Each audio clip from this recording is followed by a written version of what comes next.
Sí, Entonces, no, no, es que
¿Esto lo coloco en el bolsillo o lo dejo aquí? Sí, en el bolsillo te va. Sí, o vale. Como te sea a ti más cómodo.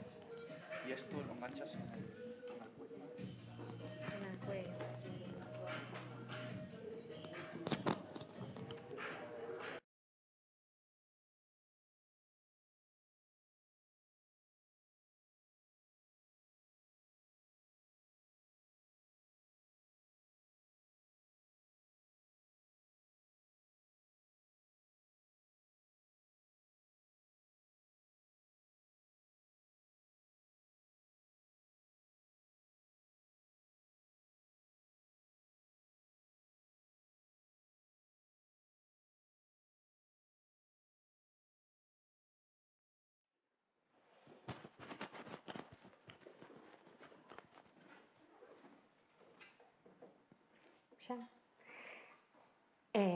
Hola, boa tarde a todas e todos.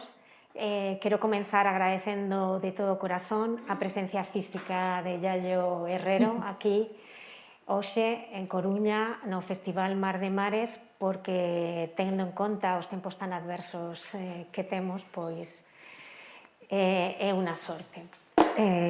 Quero tamén lembrar que temos a oportunidade de amplificar a súa voz porque podemos escoitar as súas palabras en streaming, lo cual pois é unha ledicia. Bueno, non sei onde deixar isto. En fin, falar de Yayo Herrero é moi pouco complicado, é unha figura senlleira do ecoloxismo e máis concretamente do ecofeminismo, pensadora e activista e ten unha formación interdisciplinar, antropoloxía, enseñería e educación social que facilita que teña un discurso moi potente conceptualmente, tamén un discurso moi elocuente e ás veces moi fermoso, un discurso que seduce, e por enriba é un discurso propositivo que chama a acción. Aí é posible ver a súa vena de educadora social. Yayo Herrero é ademais unha viaxeira. Ela viaxa incansablemente, virtualmente e tamén físicamente, como se levara postas as sandalias aladas de Mercurio. Pero ela non sigue os mandatos de esos deuses tan patriarcais, tan vengativos e tan egoístas. Todo lo contrario, ela é a enviada de deusas ancestrais que aman a vida, que falan de pedagogías, de cuidado da terra. O que penso, para mí, Yayo Herrero é unha seductora de conciencias. O que está a facer pode resumirse en unha frase moi famosa de unha feminista tamén moi célebre. A frase di o seguinte: non queremos un anaco do pastel que xa existe, o que queremos é facer fornear outro pastel. Pois ben, hoy temos connosco a Yayo Herrero, que vai ensiñarnos a fornear outro pastel e vai facerlo, diso estou segura, co mesmo entusiasmo, co mesmo amor que poñen as nosas aboas, as nosas nais e ás veces nos tamén cando facemos comidas ricas, sabrosas, cos restos do día anterior. Así que convosco, Yayo Herrero.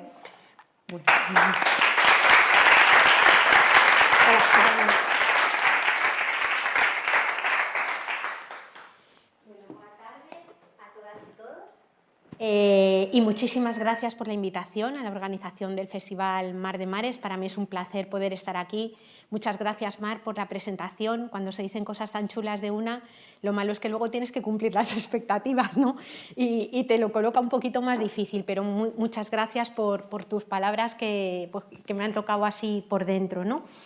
Y bueno, en este rato que vamos a compartir, yo lo que quisiera es pues compartir algunas reflexiones sobre el momento que estamos viviendo, sobre las situaciones que atravesamos. Están marcadas en este momento por una pandemia, es una pandemia que nos ha robado momentáneamente las sonrisas, los besos, las expresiones de la cara, ¿no? Y muchas otras cosas que se está llevando por delante, ¿no? Pero una pandemia que viene enmarcada y que viene cabalgando sobre otras crisis, sobre otras fracturas, sobre otras tensiones que son ecológicas, que son sociales, que eran previas, que están muy relacionadas con ellas y que marcan, digamos, el momento que estamos viviendo, ¿no? Un momento que desde las personas que nos reivindicamos o nos reconocemos dentro de eso amplio que llamamos movimientos ecofeministas y de la ecología social, decimos de forma un tanto provocadora que es un momento de verdadera guerra contra la vida. Estamos atravesando un momento en guerra con la vida. Porque podríamos decir, yo voy a ser bastante provocadora en algunos momentos y como tenemos un ratito corto voy a hacer afirmaciones que no voy a poder sostener sobre muchos datos, luego a ver si tenemos un ratito también para contrastar, ¿no? Vivimos un momento en el que podría decirse que la economía, la política y la cultura hegemónicas, las que se han hecho, tienen absolutamente todo lo que necesita para sostener la vida.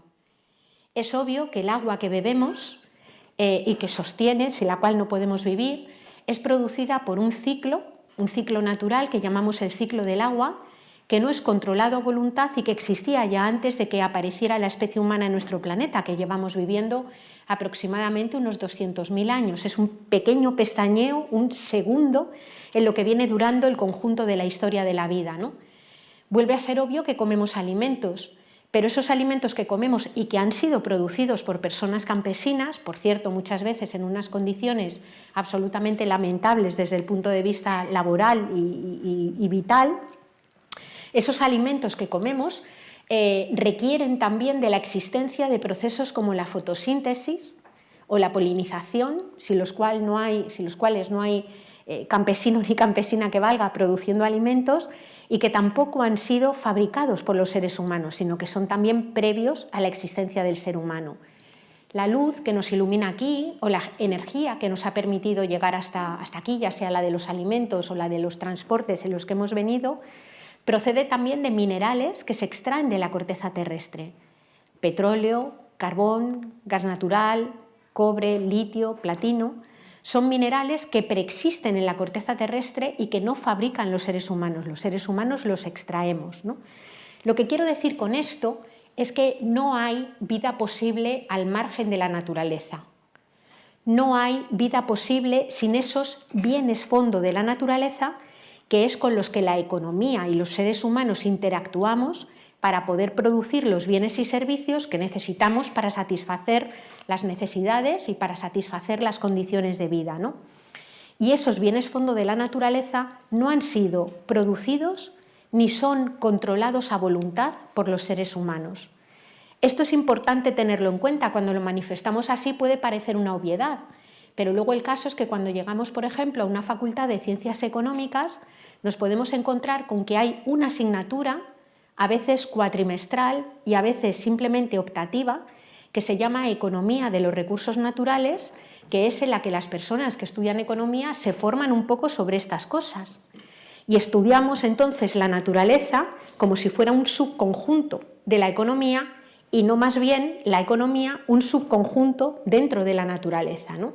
Esto marca enfoques, marca formas de entender la vida que luego retomaré y que están detrás culturalmente de esa guerra contra la vida de la que hablaba al principio, ¿no? Hay un elemento también básico al reconocernos como seres ecodependientes que marca el conjunto de las sociedades humanas y viene dada por el hecho de que nuestro planeta Tierra tiene límites.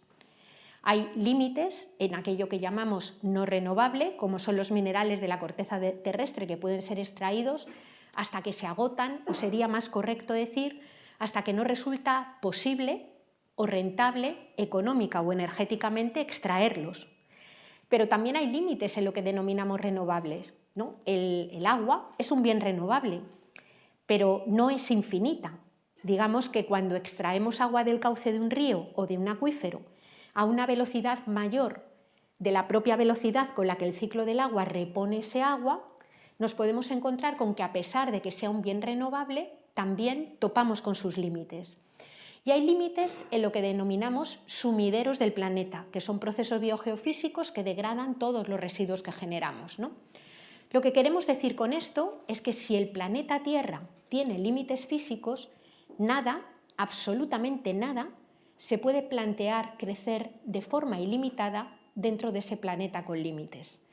Y ahí nos vamos a encontrar con un choque esencial que marca esa dinámica de guerra contra la vida que decíamos, que es el que se establece cuando colisiona un modelo económico que necesita crecer de forma indefinida para mantenerse, como son nuestros actuales sistemas económicos capitalistas y también otros capitalismos de Estado como el de China o el que en su momento se pusieron en marcha en los países del socialismo real, que básicamente intentan hacer crecer el conjunto de la producción, tirando sin embargo de bienes que son finitos. El choque entre ese ansia de crecimiento o esa pretensión de crecimiento indefinido y esa condición limitada de nuestro planeta es lo que marca lo que denominamos ahora mismo crisis ecológica, que no viene a ser, dicho de una forma coloquial, más que caerse del guindo de la posibilidad de crecer ilimitadamente en un planeta con límites, ¿no? Pero decía yo que tenemos dos importantes dependencias materiales, y si la primera es la ecodependencia, la segunda viene dada porque los seres humanos habitamos otro territorio mucho más próximo y con frecuencia tan invisible como la tierra que tiene límites. Ese territorio es nuestro cuerpo. Los seres humanos vivimos encarnados y encarnadas en cuerpos que son vulnerables, en cuerpos que son finitos, en cuerpos que nacen, que a veces se enferman, que van envejeciendo y que terminan muriendo como una parte crucial de la propia vida, de ese ciclo de la vida, ¿no? Esos cuerpos vulnerables y finitos no pueden sobrevivir en solitario, de ninguna de las maneras. Yo creo que a cualquiera de las que estamos aquí nos resulta obvio pensar que una criatura recién nacida no puede sobrevivir a sus primeros años de vida si nadie la cuida. Estamos hablando de un trabajo intenso que requiere mucha energía y muchas horas, que consiste en alimentar, mover, levantar, acunar, abrazar, besar, también poner nombre y acoger, porque lo primero que hace cualquier cultura cuando una criatura nace es ponerle un nombre y vestirla de la manera que sea, ¿no? Como señal de acogida dentro de esa sociedad. Lo que quiero decir es que una criatura recién nacida no puede sobrevivir si nadie la cuida. Pero pensemos si lo hemos tenido como un choque, como un fogonazo brutal delante de los ojos, también en el momento de la vejez. Yo tengo una abuelita de 99 años que en este momento está pasando, mañana iré a despedirme de ella, está pasando sus últimos días, ¿no? ¿Cuánta gente en estas sociedades tan envejecidas pasan sus últimos años de vida necesitando una intensa cantidad de tiempo de trabajo? ¿Cuántas personas mayores no pueden ni levantarse, ni acostarse, ni alimentarse, ni salir a la calle por ellas mismas? ¿Cuánta gente hemos visto en estos días de pandemia que en las residencias de mayores, convertidas a veces en verdaderos vertederos de personas mayores, donde las personas mayores se transforman en la materia prima de un negocio? ¿Cuánta gente no puede sobrevivir si cotidianamente nadie las cuida? Pensemos en la enfermedad. Todas las personas enfermamos, absolutamente todas.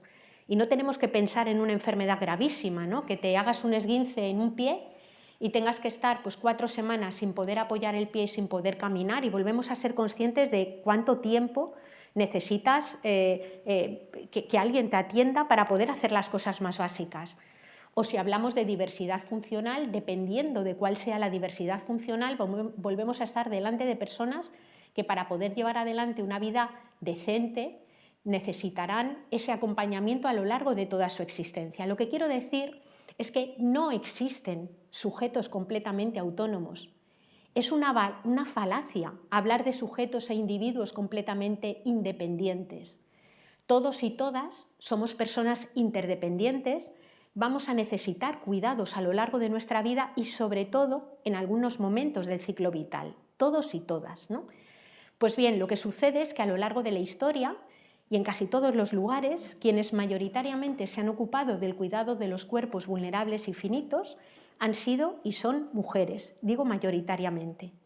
Han sido y son mujeres, somos mujeres, no, en mi opinión, porque estemos mejor dotadas genéticamente para cuidar de los cuerpos, sino porque vivimos en sociedades que realizan una división sexual del trabajo estricta, las denominamos sociedades patriarcales, y asignan de forma no libre diferentes roles a hombres y mujeres desde el momento del nacimiento. En la familia, básicamente, en el marco de nuestras culturas, se desarrolla esa imposición de la tarea del trabajo de cuidados. Algunas personas del movimiento feminista hablan del servicio familiar obligatorio, ¿no? Donde vamos aprendiendo, vamos interiorizando la obligación, sobre todo, insisto, en el ámbito familiar, del cuidado de los cuerpos, ¿no? Todo esto va acompañado de todo un proceso educativo que hace vivir a muchas mujeres con culpa, por ejemplo, el rebelarse contra la imposición de los roles normativos, o a veces de miedo. Cuando hablamos de violencias, como las violencias machistas, estamos hablando de personas que pasan miedo a veces en sus propias casas, ¿no? Lo que quiero decir, por tanto, es que somos seres ecodependientes, sujetos a los límites físicos del planeta, seres interdependientes, sí, y por tanto dependientes unos de otros, vulnerables y finitos. Reconocer esa doble dependencia nos hace tener que asumir que una vida nacida no es, en modo alguno, una certeza para siempre. Una vida nacida es una posibilidad. Y que esa vida posible se transforme en una vida cierta, que dura, depende de que se dé en un entorno social que interactúa con la naturaleza para producir bienes y servicios que satisfacen necesidades humanas y en un entorno social que garantiza que se van a recibir los trabajos de cuidados necesarios y adecuados para cada momento del ciclo vital. Por eso, desde nuestro punto de vista, yo vengo del movimiento ecologista desde hace un montón de años, ¿no?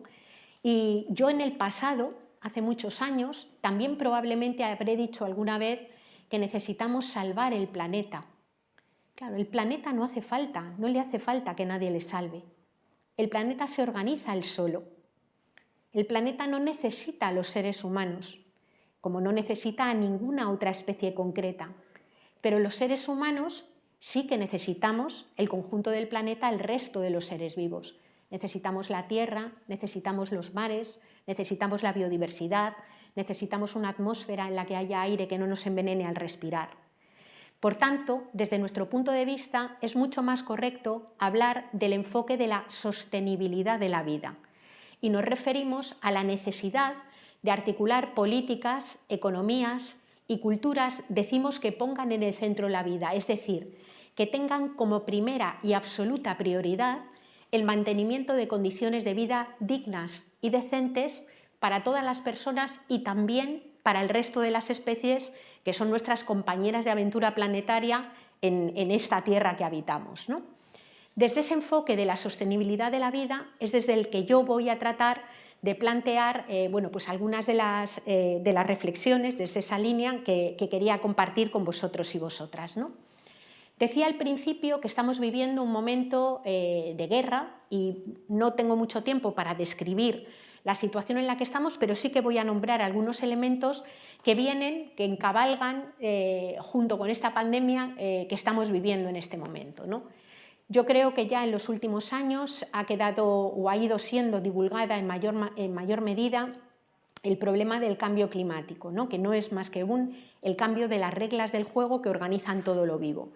Yo no me voy a detener mucho ahora en el tema del cambio climático, pero sí quiero resaltar la atención solamente en dos de sus aspectos. Primero, que es ese cambio que organiza todo lo vivo y que nuestra especie está adaptada a las condiciones biogeofísicas que hemos tenido durante los últimos siglos, no a otras distintas. Hubo tiempo en el que la atmósfera estaba compuesta de otra manera, hubo tiempos incluso en los que la vida de hecho no pudo salir del agua y del mar hasta que, por ejemplo, los materiales radiactivos estuvieron a buen recaudo debajo de la Tierra, ¿no?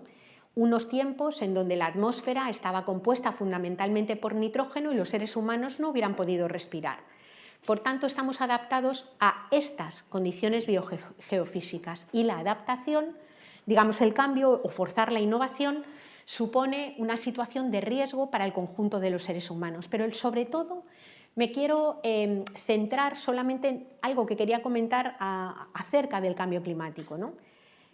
Nuestra sociedad, sobre todo la sociedad occidental, nos autodenominamos sociedad del conocimiento.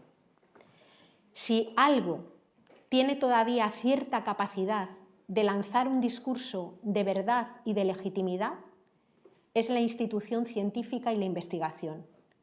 en un mundo de fakes, de noticias falsas, en esta cultura de la humillación y del zasca que vemos en la política habitualmente, digamos que la ciencia todavía parecía conservar esa posición de, si era rigurosa, crear un discurso de verdad, ¿no? Y sin embargo nos encontramos con que, teniendo al conjunto de la comunidad científica de acuerdo desde por lo menos 1972, cuando se publica el informe Meadows sobre los límites al crecimiento, de que nos hallamos ante un problema, primero de estar en riesgo de superar los límites físicos del planeta, y a partir de los años 80 ya de translimitación, teniendo un panel intergubernamental como es el IPCC, integrado por la comunidad científica, señalando que de forma inequívoca nos encontrábamos ante un cambio climático de origen antropogénico, con potenciales resultados catastróficos para los seres humanos y a otras especies, el resultado final es que no se ha hecho nada. Y cuando digo nada, es nada, absolutamente nada, ¿no? Y pudiendo en los años 90 haber frenado la situación, ahora más bien nos encontramos en un momento en el que nos tenemos que adaptar, generar resiliencia y tratar en la medida de lo posible de frenar los peores efectos, ¿no? Quiero señalar que el hecho de que el negacionismo se ha denominado así, haya triunfado como ha triunfado, ha tenido que ver, no ha sido una cosa casual, y ha tenido que ver con el hecho de que se han inyectado cantidades ingentes de dinero en crear esa confusión y ese negacionismo, cantidades ingentes de dinero, porque poner freno cuando se podía al cambio climático hubiera supuesto frenar la actividad de algunas industrias que han inyectado muchísimo dinero para que su actividad no se fuera frenada, ¿no? Ahora mismo casi nadie es negacionista de palabra, incluso los negacionistas, pues por ejemplo discursos como el de Donald Trump o Jair Bolsonaro, que se consideran negacionistas, yo creo que el mayor éxito que tienen es que la mayor parte de la gente se crea que son negacionistas. No hay prácticamente negacionismo en los focos de poder. De hecho, por ejemplo, cuando el huracán Sandy cayó sobre Nueva York, lo único que permaneció iluminado y no se apagó en el apagón general fue la torre de Goldman Sachs, porque ellos sí que van estando preparados para asumir un problema de cambio climático, y mayoritariamente quienes no estamos preparados son las mayorías sociales y los sectores más populares, que son los que estamos un poco más pues, esperando a ver si quien tiene que hacer algo hace algo o no lo hace, ¿no? Quería decir, y paso a otra cuestión, ¿no?, que este cambio climático está directamente relacionado con otro problema del que habitualmente se habla mucho menos, que es el declive de la energía fósil y de los minerales. Un organismo, desde luego cero sospechoso de ecologismo radical, como es la Agencia Internacional de la Energía, reconoció que en el año 2006 se había alcanzado el pico del petróleo convencional, que es ese momento en el que por cada barril de petróleo que se extrae en cualquier lugar del mundo no se encuentran reservas que lo puedan sustituir, ¿no? Esta cuestión del pico del petróleo es fundamental porque vivimos en un mundo en el que podríamos decir metafóricamente que comemos petróleo. El modelo de producción de alimentos industrializado es completamente petrodependiente y energívoro. Se está sacando en este momento, primero se sacó el petróleo que era más fácil de sacar, el terrestre, ahora se está sacando mucho petróleo del fondo del mar, acordaros los vertidos, por ejemplo, del Golfo de México en su momento, y digamos que el petróleo que se va sacando cada vez va teniendo menos calidad y por tanto es menos capaz de generar trabajo, es decir, de mover mercancías, de mantener la escala enorme de la economía tal cual funciona ahora. O sea, si nos vamos a cualquier supermercado y cogemos un bote de espárragos y miramos la etiqueta, nos encontraremos con que es muy probable que vengan de Perú o de China. Cualquier cosa que vayamos a comprar de nuestra alimentación es muy fácil que pueda venir de lejos, y las que se producen cerca de nuestros territorios es fácil que terminen siendo exportadas lejísimos, ¿no? Es un modelo, digamos, kilométrico de alimentación que requiere muchísima energía. Pero pensemos, por ejemplo, en el modelo urbano. Yo he vivido la mayor parte de mi vida en la ciudad de Madrid. En Madrid no se produce nada que sirva para estar vivo. Y sin embargo ahí viven hacinadas millones de personas. Todos los días hay que meter dentro de la ciudad alimentos, energía, minerales, combustibles. Todos los días hay que sacar de la ciudad cantidades ingentes de residuos, de esto que llamamos basura.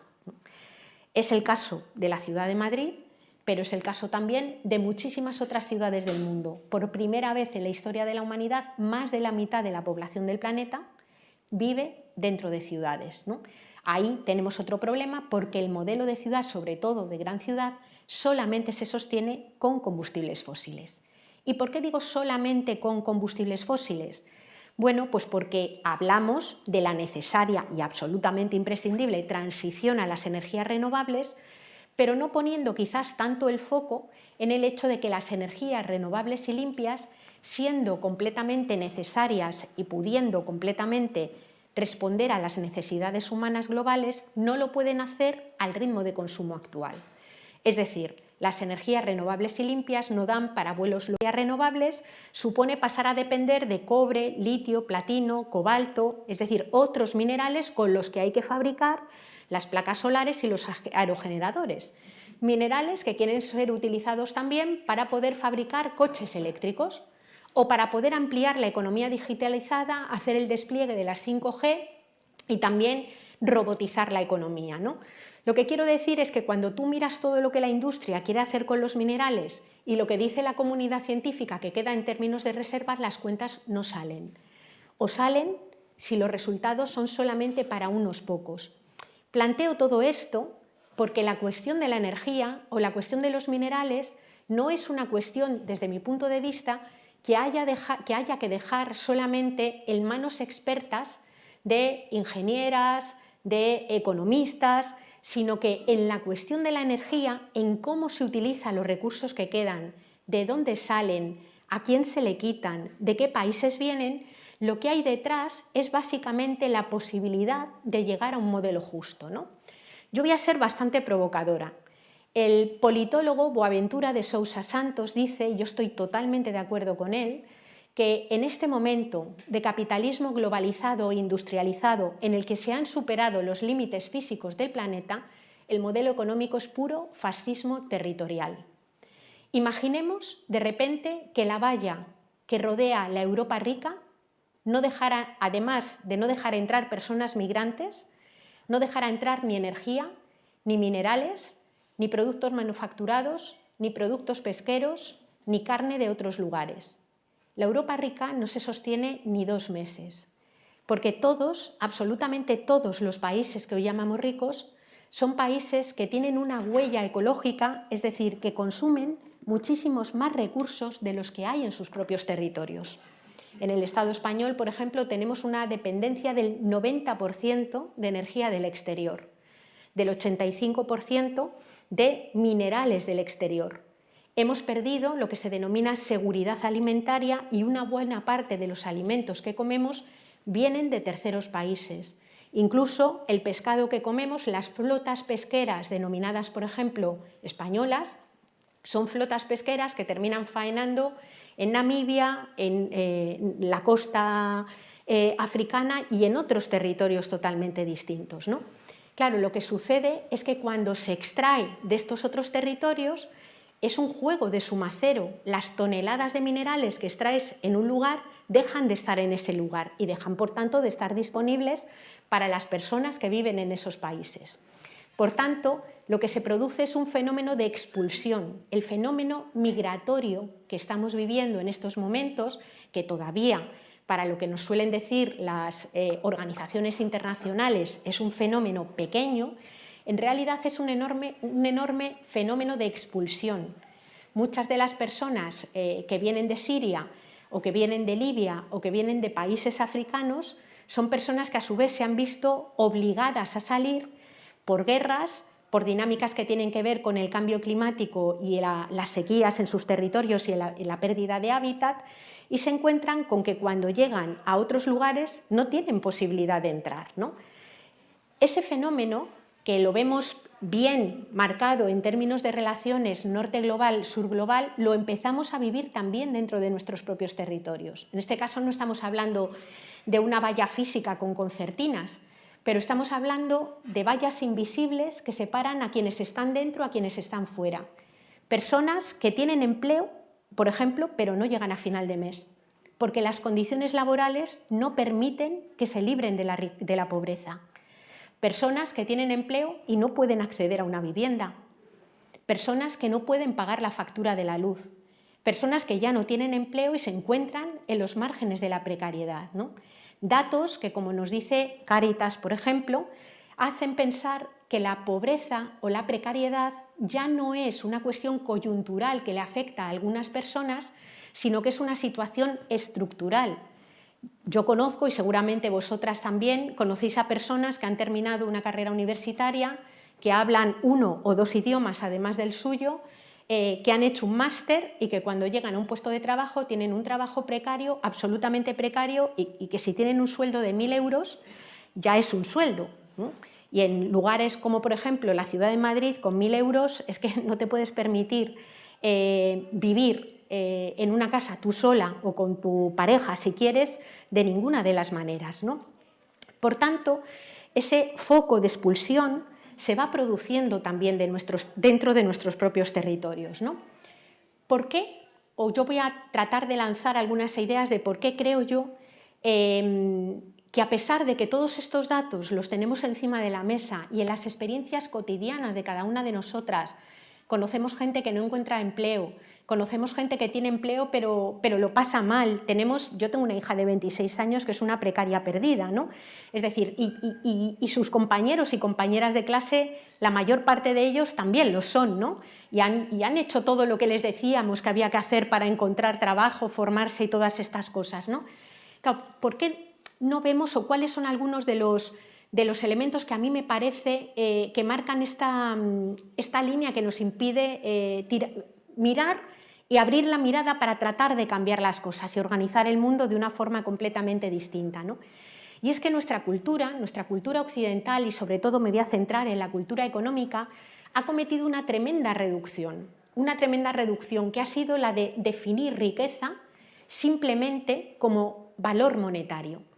Nuestra economía establece una reducción y define que solamente tiene valor económico a lo que se le puede asignar un precio. Pero claro, ¿cuánto vale la polinización? ¿Cuánto vale el ciclo del agua? ¿Cuánto vale la regulación del clima? ¿Cuánto vale el trabajo, porque es trabajo, que hacen mayoritariamente mujeres que se denominan amas de casa, que pueden estar disponibles durante 50 años de su vida, 24 horas al día y 365 días al año, produciendo bienes y servicios que son imprescindibles para que se pueda mantener y reproducir la vida cotidiana y generacionalmente? Todo eso no tiene valor económico, y como no tiene valor económico es directamente invisible dentro de nuestra economía. Hay un montón de cuestiones que son absolutamente básicas que directamente no tienen valor económico y no son contabilizadas por nuestros sistemas económicos. Con esa forma reduccionista de valorar, lo que se ha generado es una noción de producción que, desde mi punto de vista, es problemática y conflictiva. ¿A qué le llamamos producción en nuestra economía? Solamente a aquello que hace crecer, entre otros, por ejemplo, el Producto Interior Bruto, los agregados monetarios. Llamamos producir solo a lo que se hace en el espacio mercantil y hace que crezca la economía, ¿no? Claro, al reducir el concepto de valor al de precio, llamamos y consideramos producción solamente a la que crea valor monetario dentro de los mercados. Pero esa producción de valor monetario que puede hacer crecer, insisto, el Producto Interior Bruto y los agregados monetarios, no tiene por qué servir para satisfacer las necesidades humanas. Es decir, yo os pongo el caso más simplón que se me ocurre, ¿no? Podemos hablar de producción de armamento y podemos hablar de producción de trigo. Ambas son producciones económicas, ambas generan crecimiento económico y hacen crecer los agregados monetarios. Pero si las miramos desde el punto de vista no de cómo hacen crecer la economía, sino de qué necesidades humanas se satisfacen, claro, muy pocas personas dirían que el uso de lo producido en el caso de una bomba sirve para satisfacer una necesidad humana. Me refiero a usar lo que realmente se ha producido. Mientras que el uso de lo producido, cuando estamos hablando del trigo, incluso sin considerar cómo se ha producido ese trigo, sin que tenga que ser un trigo ecológico, sirve directamente para satisfacer una necesidad que es la de la alimentación. Como solo miramos la dimensión que crea valor en el mercado y no razonamos sobre la producción desde el punto de vista de las necesidades que se satisfacen, el problema es que como sociedad no tenemos ninguna capacidad de distinguir entre aquellas producciones que nos acarician y las producciones que nos aplastan. Ambas son consideradas producciones, ambas hacen crecer la economía, pero no tenemos capacidad de discernir sobre la naturaleza de lo producido, si sirve para algo bueno para los seres humanos o si hace crecer la economía, pero es una producción nefasta desde el punto de vista de los humanos y sin pensar qué es lo que se está llevando por delante, ¿no? Esa forma de entender la producción ha alimentado desde la ecología social se ha denominado el mito del crecimiento, que es la idea de que el hecho de que la economía crezca a costa de lo que sea es siempre bueno en sí mismo, y acuña una especie de lógica que denominamos la lógica del sacrificio y que convierte el capitalismo en este momento, más que en una forma de producir bienes y servicios, en una verdadera religión civil. Todo merece la pena ser sacrificado con tal de que la economía crezca. Lo que se convierte en sagrado es el dinero. Más que necesitar aire limpio para respirar y que no nos enferme, más que necesitar agua limpia para beber, más que necesitar mares limpios que sigan siendo productivos, más que necesitar una vivienda o más que necesitar cuidados, consideramos que lo que necesitamos es dinero porque se ha convertido en el salvoconducto que permite acceder a todas esas cosas, algunas de ellas, no a todas. Claro, el problema es que entonces lo sagrado pasa a ser el dinero. Y esa idea de que todo merece la pena ser sacrificado es la que termina haciendo que las sociedades mayoritariamente, a pesar de que estemos viendo que se nos incendian los bosques y desaparecen, que estemos viendo que los mares se llenan de plásticos y desaparece la vida que hay en ellos, que estemos viendo que cada vez hay menos agua, que nuestra península está sufriendo un proceso de sahelización en el sur y el este y un proceso de mediterranización del norte, a pesar de que lo vemos con nuestros propios ojos y en el fondo nos preocupa, en el momento en el que el discurso es pues tal nueva urbanización o tal nuevo proyecto o tal nueva prospección minera hace crecer la economía y genera puestos de trabajo, genera una especie de domesticación y una especie de silencio que no nos resuelve el problema, porque cuando vamos viendo con ciclos históricos cómo todas esas promesas de generar puestos de trabajo directos e indirectos, a mí se me viene ahora mismo a la cabeza el Plan Estratégico de Infraestructuras del Estado español, que de haber generado los puestos de trabajo directos e indirectos que prometía, no tendría que haber ahora mismo nada de paro en España. Somos ahora mismo un país récord en infraestructuras per cápita, tenemos puertos por los que no pasan barcos, aeropuertos en los que aterriza medio avión cada 15 días, carreteras que han tenido que ser rescatadas con dinero público y, sin embargo, los puestos de trabajo no aparecieron. País récord en paro y récord en infraestructuras per cápita.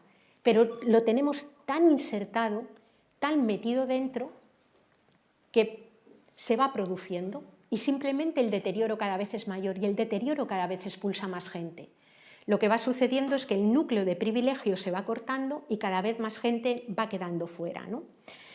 Desde nuestro punto de vista es absolutamente necesario darle la vuelta al modelo que tenemos, ¿no? Y eso requiere, yo voy a enunciar unas cuantas líneas y luego podemos compartir si queréis sobre ellas, ¿no? La primera de ellas es una que es como mentar la bicha, ¿no? Y es que el decrecimiento de la esfera material de la economía, y con decrecimiento de la esfera material de la economía me estoy refiriendo al decrecimiento en el uso de las toneladas de petróleo, de las toneladas de cobre, de la superficie de tierra y de los litros de agua, por ejemplo, no solamente no es una propuesta ética o política, sino que es un dato. La economía va a decrecer materialmente sí o sí. Nos lo están diciendo todos los estudios que se están haciendo en todas las universidades. La semana pasada, un estudio de Leeds, otro del ICTA y otro de Harvard decían que el Acuerdo Verde Europeo que se está firmando es inviable físicamente. Inviable físicamente para satisfacer las necesidades comunes de la gente. Por tanto, ese decrecimiento de la esfera material de la economía se va a producir sí o sí.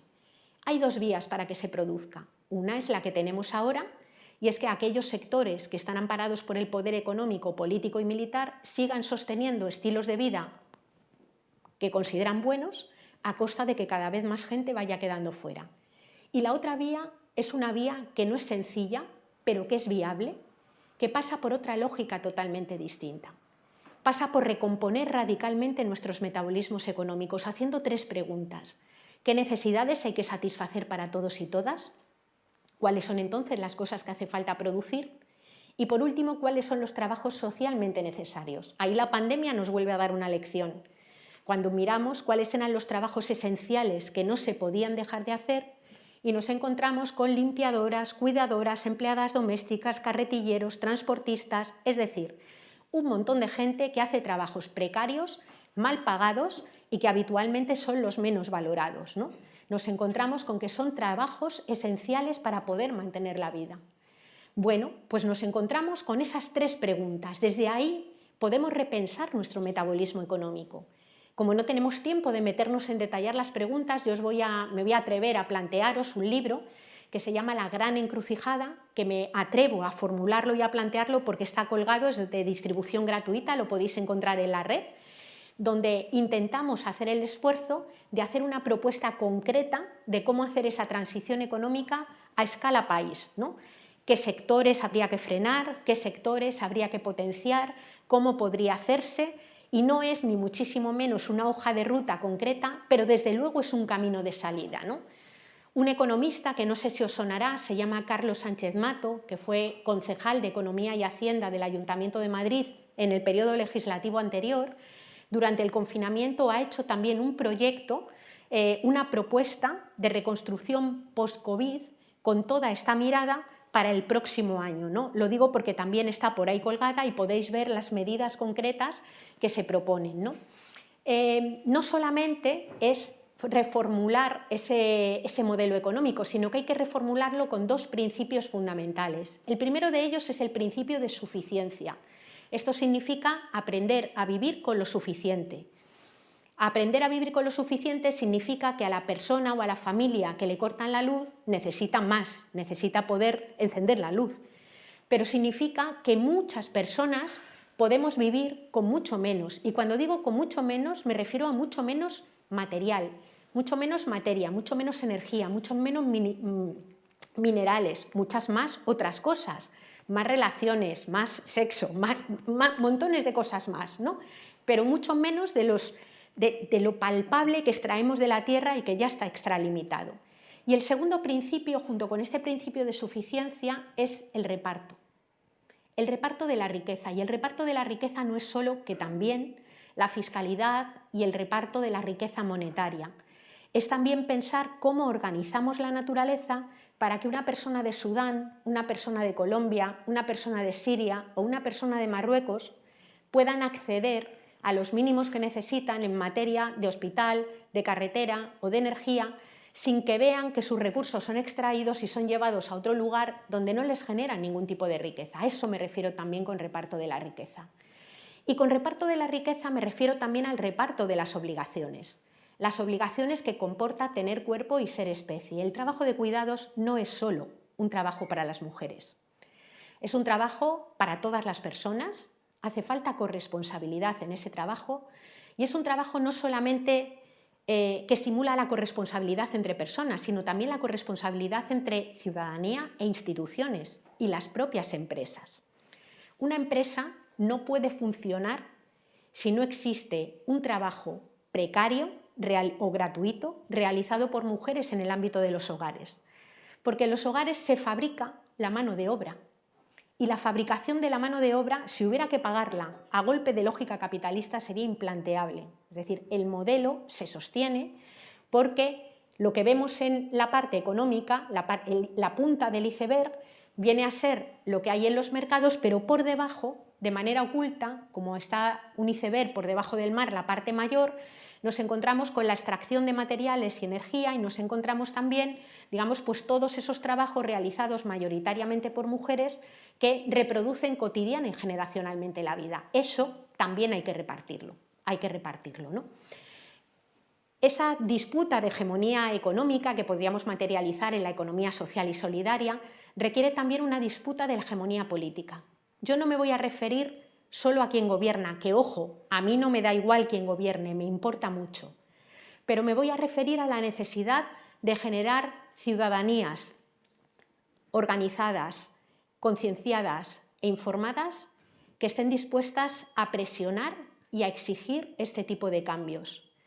Las personas de nuestros sueños pueden llegar a gobernar, pero el problema que te encuentras es que la hostilidad que van a tener después, las resistencias que se van a producir van a ser tan brutales que solamente con un apoyo muy fuerte por debajo se van a poder materializar los cambios en condiciones.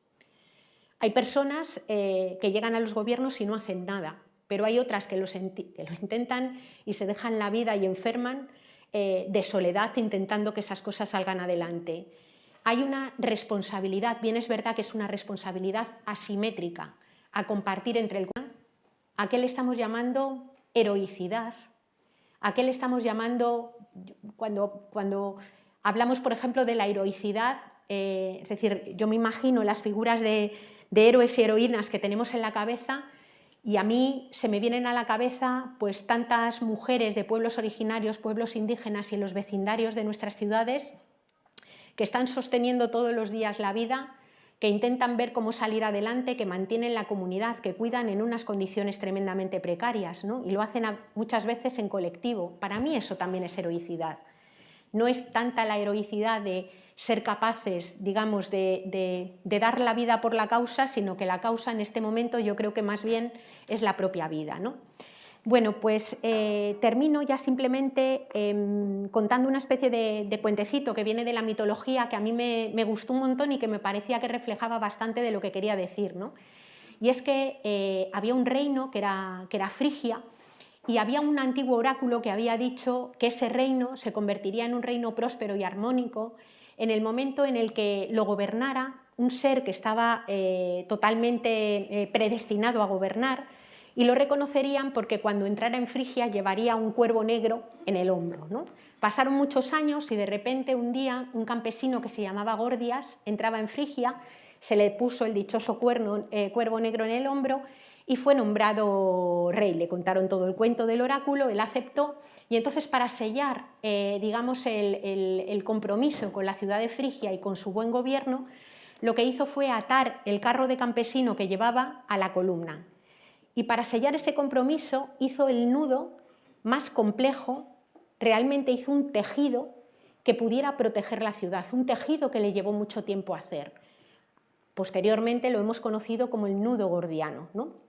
Bueno, pues ese nudo durante muchísimo tiempo protegió la ciudad. Llegaron muchos conquistadores y les decían que trataran de deshacer el nudo, que era la forma de conquistar la ciudad. Intentaron muchísimas veces y nadie podía deshacer aquel nudo, ¿no? Hasta que llegó Alejandro, el conquistador. Le contaron el cuento del nudo y él intentó deshacerlo y viendo que aquella cosa se le daba mal, lo que hizo fue sacar la espada, cortar el nudo del tajo y conquistó Frigia a sangre y fuego, ¿no? A mí lo que me llama la atención de esta historia es que entre tejer y tajar solamente hay una letra de diferencia, pero entre tejer y tajar en este momento nos va la vida, nos van las vidas cotidianas. La cultura del tejido supone repensar nuestros modelos económicos, supone recomponer las dinámicas comunitarias, generar movimiento social dentro de los barrios, dentro de los municipios, supone una cultura del reparto, supone una cultura de aceptar los límites y la vulnerabilidad de los cuerpos. La cultura del tajo es una cultura violenta que ya tenemos inserta, ¿no? Desde mi punto de vista, el resto que tenemos ahora es colectivamente ver cómo hacer para ante las cosas que estamos viviendo que predomine la cultura del tejido y no la cultura del tajo, ¿no?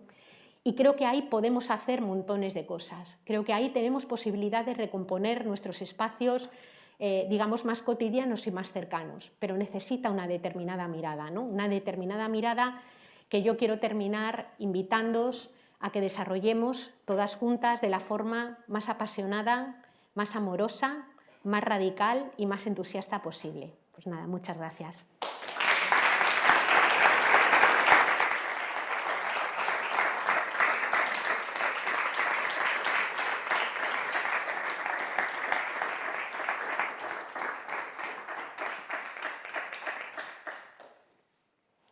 tenemos unos minutitos para poder compartir.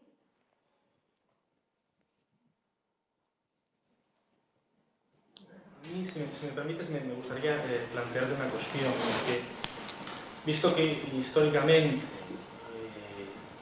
en este planteamiento que tú haces, que es muy proactivo, muy de buscar una solución al futuro, el calado social, sobre todo de los poderosos, es bastante limitado, hasta qué puntos posibles, y no es casi mejor plantearse el qué hacer cuando todo colapse que intentar salvar los trastos. Lo digo porque no parece que la gente que tiene el poder en este momento vaya a permitir ese cambio. No sé si alguien más quiere intervenir para que no me coma yo todo el tiempo que tenemos, alguna intervención más si queréis y luego ya comento que es muy interesante lo que estás planteando. Bueno, pues voy contestando a esta. A ver, por un lado una cuestión previa, ¿no?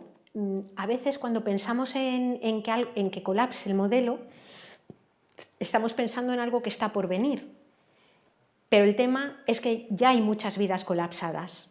Es decir, cuando miramos, por ejemplo, lo que ha sucedido en Irak o lo que está sucediendo en muchos lugares de África, América Latina, y no solo eso, lo que está pasando en algunas periferias de nuestras ciudades, ¿no? En algunas zonas del campo y del tejido rural que tenemos, vemos ya vidas colapsadas.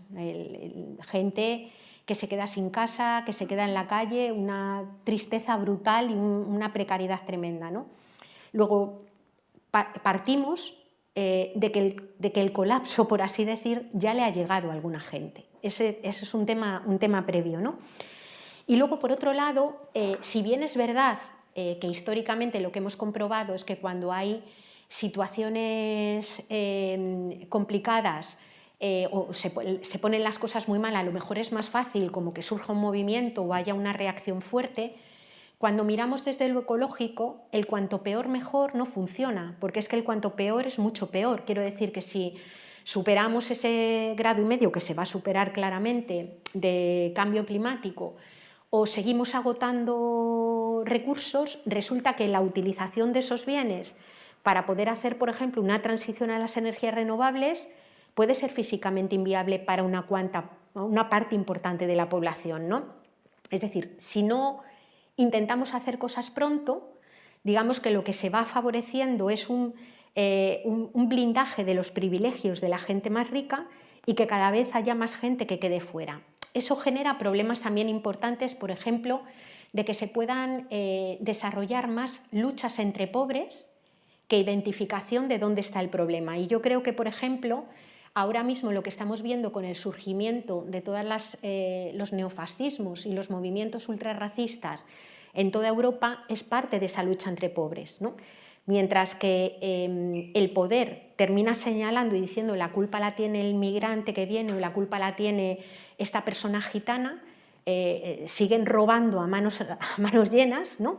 y se sigue de alguna manera empobreciendo todo el conjunto. Es decir, se señala un chivo expiatorio, miramos todas y todos al chivo expiatorio y mientras tanto, bueno, pues los casos de corrupción, porque yo sí que creo que en este momento estamos en unos modelos, no solamente dentro del Estado español, digamos, en muchas comunidades autónomas y también a nivel europeo, en un modelo de corrupción generalizada. No quiero decir que sea una corrupción, por así decir, en algunos casos que incluso salte leyes, sino que es un modelo que es corrupto porque no está pensando en el bienestar de la mayor parte de la gente, sino en que se sigan forrando algunos. Desde mi punto de vista eso será legal, pero es muy legítimo, a mí al menos me lo parece, ¿no? Entonces, desde ese punto sí que me parece que es muy importante que nos vayamos activando para construir cosas, ¿no?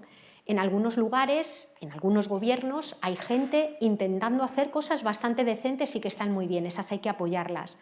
Pero creo que es muy importante que en los barrios, por ejemplo, pensemos en movimientos sociocomunitarios para proteger a nuestras personas más viejas, que pensemos en cómo, o sea, que pensemos al modo del antiguo movimiento vecinal, por ejemplo, cómo hacernos cargo unas de otras, ¿no?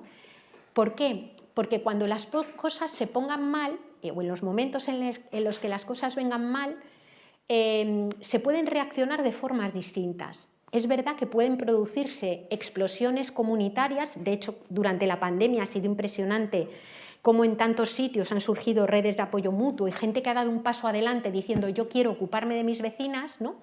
Pero hemos visto también que han surgido movimientos tremendamente violentos, que desde lo que podríamos haber denominado policías de balcón, ¿no? Que desde los balcones también, mientras una gente aplaudía, otros insultaban y miraban un poco lo que había alrededor. Esas dos cosas, esas dos polarizaciones van a funcionar. Y entonces yo creo que depende mucho de lo que hayamos podido construir, de cuantas más relaciones mejores hayamos podido construir, será más fácil que las cosas se decanten por la vía de la cooperación que por la vía de la violencia y de la lucha de todos contra todos, ¿no? En ese sentido es en el que me parece que merece la pena ponerse manos a la obra, ¿no? Y por otro lado, pues esa sensación de miedo o de soledad, cuando empiezas a construir también en lo local, por eso a mí las miradas municipalistas me parecen muy interesantes, cuando empiezas a construir desde lo local, lo que sucede también es que empiezas a vencer el miedo que paraliza, ¿no? Yo soy una defensora de que hay que tener un poquito de miedo, ¿no? El miedo es una emoción humana que nos sirve para tener cuidado con las cosas y tratar de evitar los riesgos. El problema del miedo es cuando es un miedo que vives sola, del que no sabes cómo salir. Pero cuando lo vives colectivamente con otra gente en una red, ese miedo se convierte también en una potencia que nos puede ayudar a construir cosas alternativas, ¿no? De tal modo que si no hemos logrado cambiarlas cuando las cosas se pongan peor, como tú dices, hayamos por lo menos construido una cierta lógica cooperativa de apoyo mutuo que nos permita salir adelante, ¿no? Y en esto es verdad que la humanidad no tiene experiencia de un colapso global, pero las humanidades y las sociedades sí que tienen mucha experiencia de colapsos locales. Sí que tienen experiencia de haber pasado momentos muy difíciles y haber salido de ellos. Nuestras personas mayores, las que se nos han muerto en las residencias estos días, han pasado historias de vidas tremendas y han sabido salir de ellas, ¿no? Y yo creo que bueno, pues hay todo un registro histórico de cómo poder solventar situaciones difíciles que tenemos también que recuperar y que mirar, ¿no? Por ahí un poco lo veía.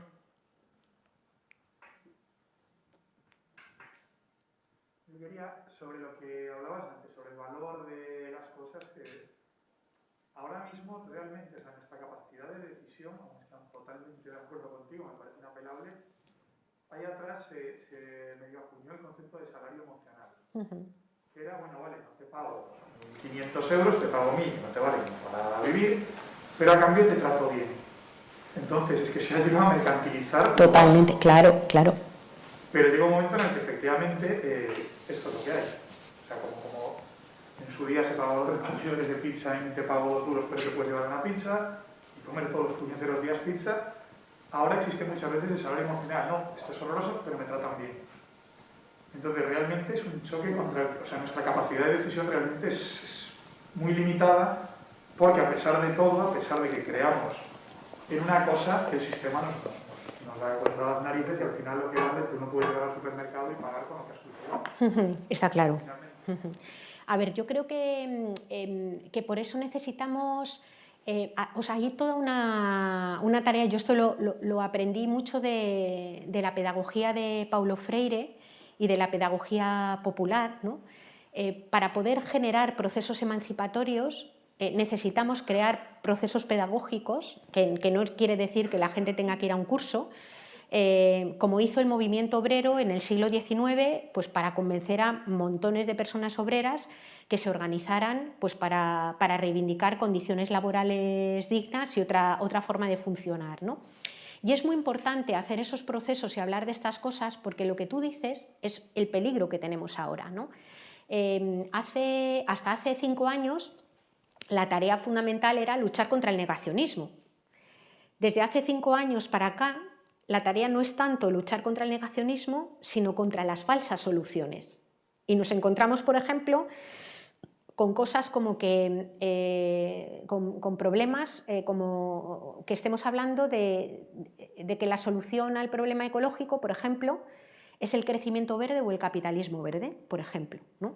Que te dice, bueno, que está en crisis el sector de la automoción, no importa, coches eléctricos. Claro, tú coges tu calculadora y tu papelito y haces unas cuentas y dices, es que para transformar el coche de motor de combustión, el que hay ahora, la cantidad de coches que hay ahora, teniendo en cuenta que hay muchísima gente en el mundo que no lo tiene, para transformar ese coche de motor de combustión en coche eléctrico ya hacen falta el doble de las reservas del platino que existen y el 95% de las de litio. No hay el doble de las reservas de platino, hay las que hay. Y además se quieren utilizar para otras muchas cosas. Lo que quiero decir con esto es que es muy importante analizar esas propuestas que se hacen y luego pasarles la prueba del algodón, que es preguntar, pero bueno, ¿esto lo hay para todos? Porque si no lo hay para todos, deja de ser un derecho para convertirse en un privilegio, ¿no? Y eso no quiere decir que la movilidad eléctrica no sea necesaria, que lo es, pero pública y colectiva, no en el modelo de coche privado. Claro, cuando nos vamos al tema del salario o cuando nos vamos a la economía circular, por ejemplo, nos encontramos lo mismo, que te dicen salario emocional, yo te cuido fenomenal, puedes venir, como pasa en algunas empresas, que yo he trabajado muchos años en empresa privada, ¿no? Puedes venir en vaqueros 3 días a la semana, llamas de tú a no sé qué, tienes cierta flexibilidad horaria, pero tienes un salario que no te permite llegar a final de mes, pero te compensa lo otro. Eso es una falsa solución. Es decir, necesitamos, digamos, condiciones laborales y unas leyes laborales que garanticen la dignificación del trabajo, que se ha ido fragilizando todo el derecho del trabajo en los últimos años, y no solamente eso, sino muy probablemente trabajar, por ejemplo, sobre una ley de vivienda que no haga que las personas tengan que pagar 2/3 partes de su salario para poder meterse en una casa, ¿no? Es decir, necesitamos trabajar un poco integralmente y no mirar solamente desde mi punto de vista, que era un poco lo que Carlos, que os comentaba, ha intentado hacer en ese planteamiento, es decir, si trabajamos sobre el acceso a la salud, el acceso a la sanidad, una comida que no envenene, una cierta calidad del aire, una vivienda que sea asequible y un salario, que no te digo que sea desparramado, pero que sea digno, sí que estamos hablando de las condiciones materiales de vida. Porque lo otro es efectivamente estarse adueñando de conceptos, es decir, irte cambiando, por así decir, condiciones materiales por supuestos valores emocionales, que no digo yo que no sean importantes, pero que son que no resuelven si lo material, si las condiciones materiales de vida no están garantizadas, ¿no? Ahí hay debates súper interesantes. O sea, en Madrid, por ejemplo, se abrió un debate muy fuerte cuando empezaron todas las llegadas de donaciones para el tema de mascarillas y demás. Y había gente que decía, bueno, me parecen bien las donaciones del filantrocapitalismo, pero además que paguen los impuestos.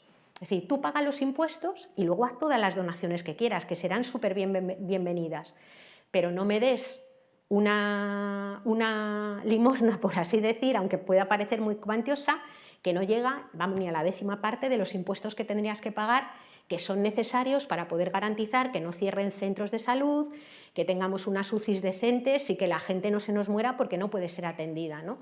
Entonces, todas esas cosas yo creo que las tenemos que poner en el debate público, para no confundirnos entre las unas y las otras, porque si no el riesgo es lo que tú dices, cooptar mensajes, cooptar discursos y generar una confusión generalizada que de fondo se va llevando, sigue precarizando la vida de la gente más vulnerable, ¿no?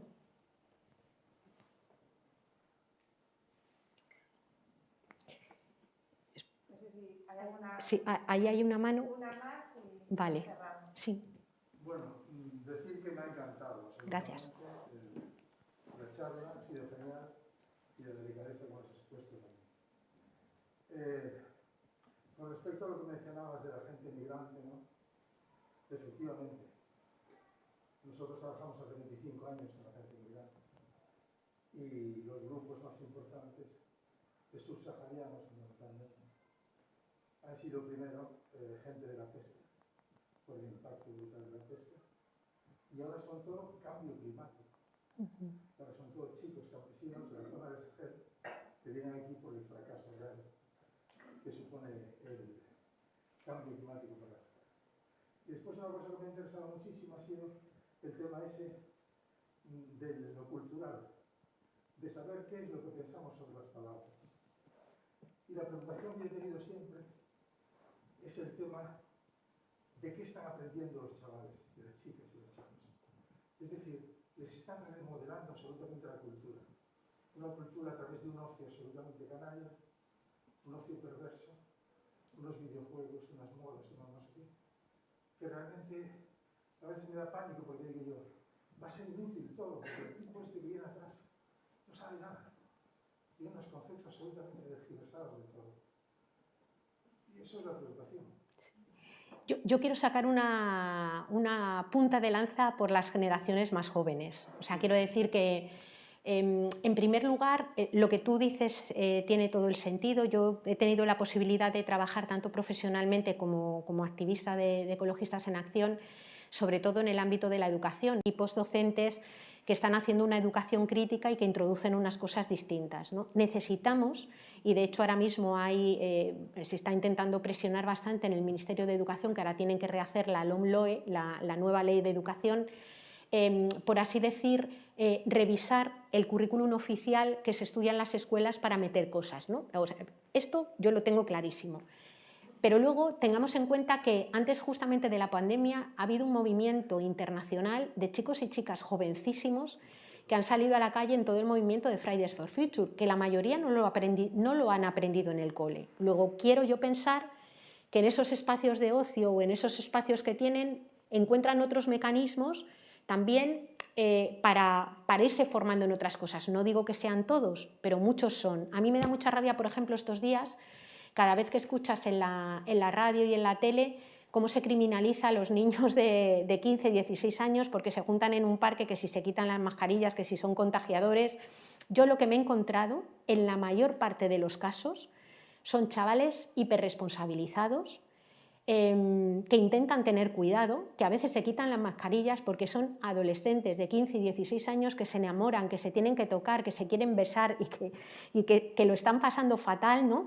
Y me da un poco de rabia, no digo que tú lo hayas dicho en absoluto, pero me da un poco de rabia los discursos tan criminalizadores que hay con toda esa generación, cuando es una generación que se ha visto obligada a salir a la calle a decir que los gobiernos y la generación de sus padres hagan algo para que puedan tener futuro. Es decir, a mí me preocupa más, en todo lo que estamos hablando, toda otra generación más mayor que necesitamos de alguna manera interpelar y necesitamos también trabajar con ella. Por eso la educación es una educación que es social, que es una educación que se hace en movimientos sociales, a través del discurso político, en los medios de comunicación.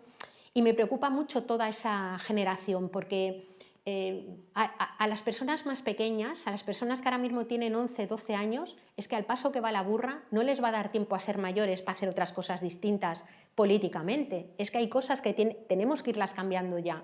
Y por tanto, pues necesitamos que ese profesorado que se pone delante de los niños y las niñas tenga las cosas claras, o sus padres y sus madres y demás, ¿no? Los medios, todo eso. Sí, sí. Estoy a favor de los jóvenes. Sí, sí, sí. Pero lo que me da miedo es eso. Es decir, el plan estratégico que tiene el sistema para cambiar esa mentalidad y en fin. Pues ahí hay que buscar sus grietas, desde luego, para los niños y adolescentes y jóvenes y para los mayores también. Bueno, pues ya nos hemos pasado un montón en el tiempo que teníamos, así que bueno, muchísimas gracias a todos y a todas, de nuevo a la organización y bueno, pues que vaya todo muy bien, ¿vale?